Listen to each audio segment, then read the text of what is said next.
people all over the planet are turning against Israel.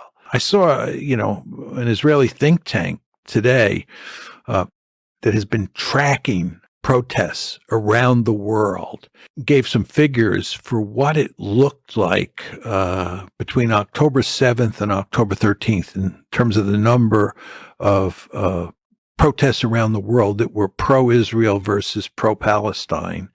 And then it looked at the numbers from October 13th up to the present.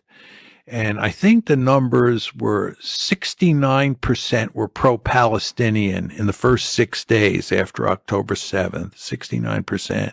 And I think 31%, take these numbers with a grain of salt, 31% were pro-Israel. So I think it was 69 and 31. Since then, since October 13th, if you look at the number of protests around the world, 95% have been pro-Palestinian and 5% have been pro-Israel.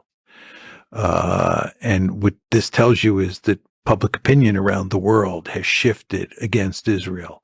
And if you look at some of the demonstrations in places like London and Washington, D.C., it's truly amazing the number of people who are coming out in support of the Palestinians.